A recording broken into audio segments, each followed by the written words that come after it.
in quali e quanti formati la nostra fotocamera salva le nostre immagini. Andiamo a vedere.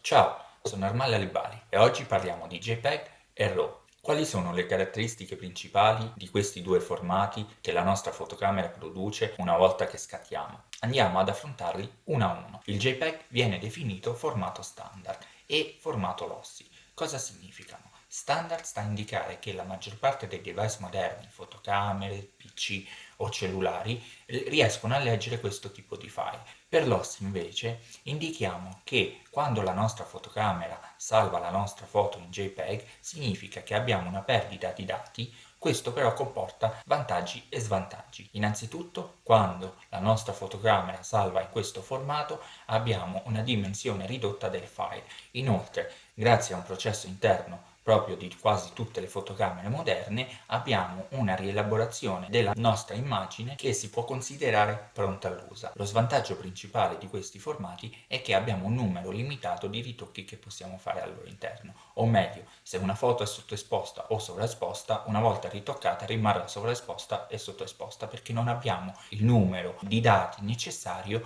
per elaborarlo, perché la fotocamera già in partenza ha cercato innanzitutto di rielaborarlo, ma soprattutto non ha raccolto i dati necessari per una post-produzione significativa. Al contrario, il RAW ha caratteristiche molto diverse dal JPEG. Innanzitutto viene considerato il negativo della pellicola, un negativo digitale ovviamente. Inoltre è un file non compresso, ciò significa che non abbiamo nessuna perdita di dati, anzi abbiamo la raccolta di tutti i dati che la nostra fotocamera riesce a prendere all'interno di questo file. Cosa comporta questo? Innanzitutto i file saranno ovviamente più pesanti dei JPEG e quindi lo spazio nella nostra SD sarà minore, ma tramite questi file possiamo recuperare le nostre immagini. Cosa significa? Significa che abbiamo talmente tanti dati che possiamo riuscire a post-produrre. Ovviamente la foto che viene fuori non è una foto come il JPEG, cioè che la fotocamera riesce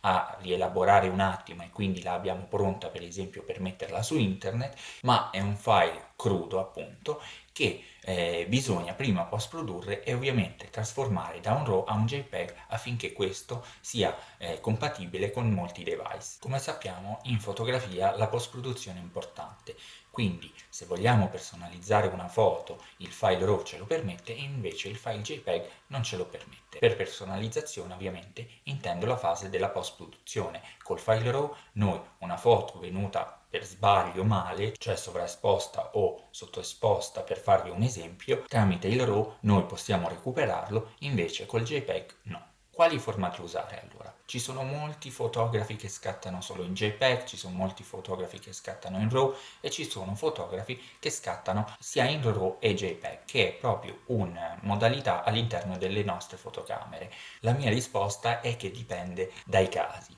dipende anche dal lavoro che quel fotografo compie. Se siete un fotografo che fa soprattutto documentari o insomma attualità, non lo so, lavora per un giornale, per un telegiornale, non abbiamo bisogno di un file che bisogna editare, anzi abbiamo bisogno di file pronti all'uso nel momento in cui viene scattato, così che, come ad esempio succede in molti sport, che il fotografo fa la foto e la deve caricare subito nell'articolo online. Lui non ha tempo di scattare in RAW perché ovviamente il suo file serve pronto, quindi col RAW non abbiamo un'elaborazione dell'immagine, invece col JPEG sì, ed è pronta all'uso. Non bisogna mostrare in quel caso una maestria delle nostre tecniche fotografiche, ma serve soltanto informare e quindi in questo caso si può usare il formato JPEG. In tutti gli altri casi obbligatoriamente scattare in RAW.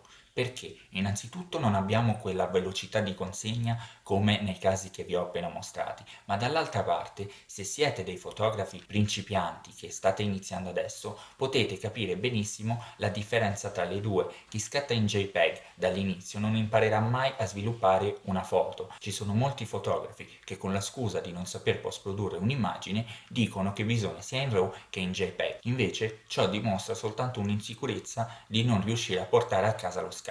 Se invece ci si mette da subito a scattare in RAW, nonostante degli errori che si potranno fare, il file da una parte è recuperabile, ma dall'altra vi impegnerà maggiormente per una prossima volta ad essere molto più attenti e studiarvi bene la situazione, che dovrete ovviamente fotografare. Ma ho conoscenze di fotografi che scattano in RAW e in JPEG, ovviamente il JPEG viene consegnato per una pubblicazione veloce e vedi comunque che loro si salvano il RAW e lo rielaborano a loro piacimento e lo pubblicano nei loro profili personali. Quindi sì, in questo caso il file RAW e JPEG è molto valido perché innanzitutto il suo lavoro da fotografo, documentarista, insomma, che deve pubblicare velocemente il suo file, lo ha fatto. Dall'altra parte comunque cerca di sviluppare le migliori foto per una dimostrazione personale delle sue capacità. In tutti gli altri casi no, il RAW predomina sul JPEG.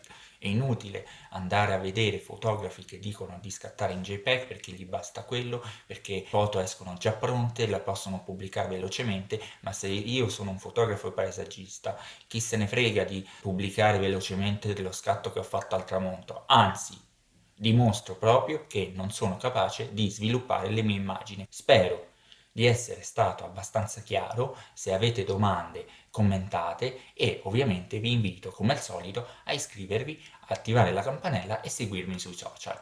Ciao!